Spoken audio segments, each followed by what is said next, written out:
Halloween, we find out, are vampires real? You drink people's blood.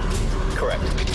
I am nervous. Their love lives. Sex is very disgusting. It's an emotion that I've just kind of gotten rid of.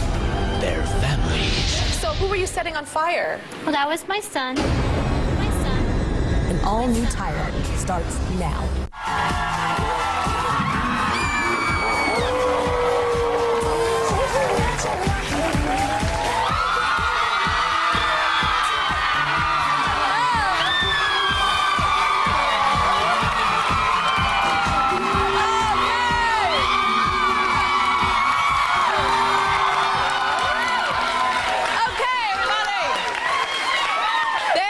This crazy new HBO series about vampires called True Blood. I know y'all have heard of True Blood, right? Oh, yeah. And they've got this like off the hook, insane ad campaign. Check out these posters that they have for the show. It's like top model vampire, yeah. And they're smiling with their fangs. Okay, everybody's obsessed with that book series Twilight. You guys heard about Twilight? It's this book series. Wow, yeah. It's about an ordinary teen girl who is madly in love with a vampire boy. And there's even a big movie coming out in November, a Twilight movie. So some people totally believe that vampires are real, but I've got to say, I'm not so sure. And that's why we're doing a special Tyra Show vampire investigation. So let's meet a man known as the Vampire King, Don. Come on out, Don.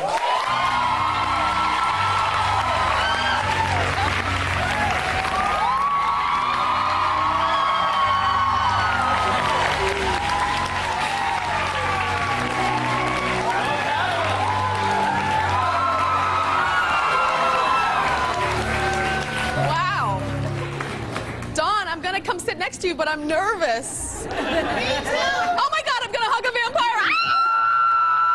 Ah! Oh my God, he has the teeth too. Sit down. He's got the teeth too. Okay, does anybody notice like how I'm dressed today? It's like, I'm like, child, I am nervous up in here. Same here.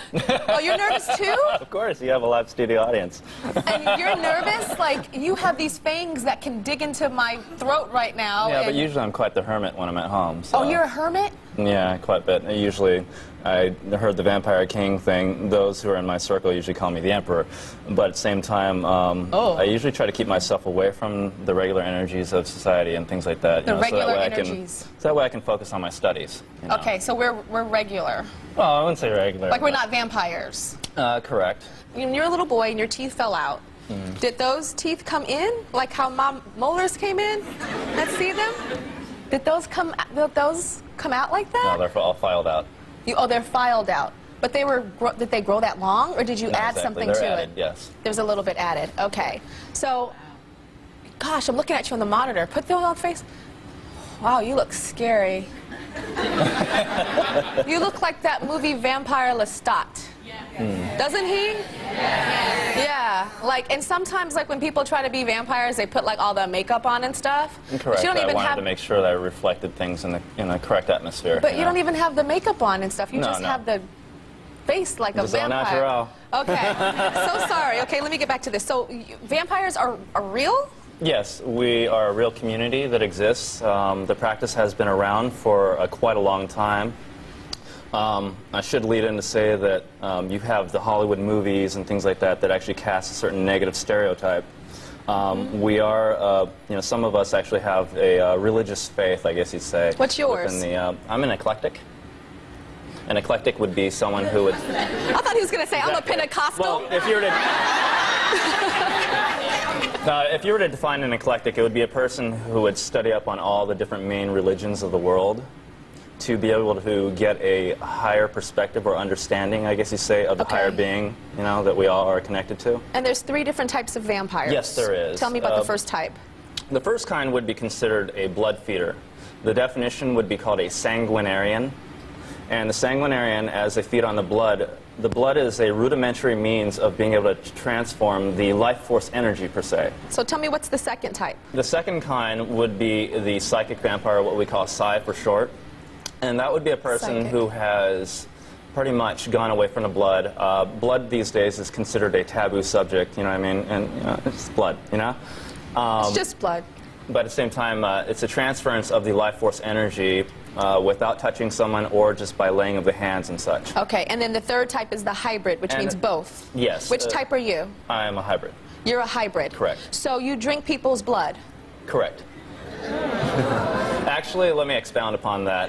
It wouldn't be anybody who would, you know, of course anybody can catch, you know, certain things like HIV and any other types of diseases and such. I wouldn't want to be feeding off of someone who, per se, has any type of psychotropic drugs inside of them and such, you know. Psychotropic, what does that mean? Break it down. Well, you'd have Vicodins. Heroin. Yeah, heroin, crack. whatever. Yeah. Definitely wouldn't, you know, just as you wouldn't either or whatever. Just like I wouldn't either. Just like I wouldn't bite somebody's neck that had some drugs in them. Tyra. Okay. I know you're nervous. You're not nervous now, right? You didn't know it was going to be fun. You thought I was going to attack you. No. I'm not going to attack you. You're going to attack me. Okay. So how do you get the blood from people? Okay. The blood is pulled from the vein, of course, with a lancet. What's a lancet again?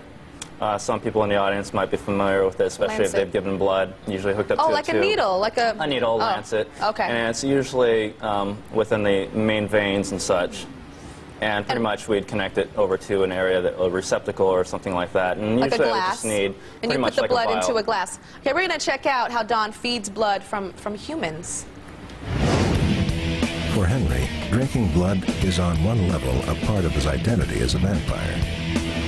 But Henry claims that the need to ingest blood is also physical and tied to his health and well-being.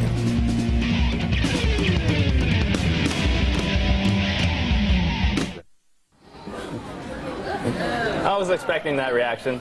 That is crazy. So what does it taste like? It all depends on who you're feeding from. Some people have a higher iron content.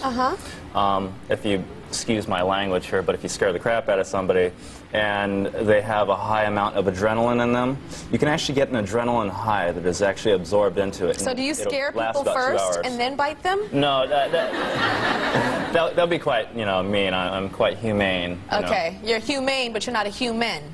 Well, human body, but at the same time not vampire. spiritually. Correct. Okay, and how much blood do you drink?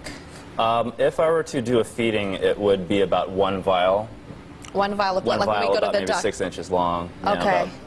All right. So when you drink the blood, you said it feels euphoric? It feels like sex? It can, yes. Yeah? Okay. Do you have sex?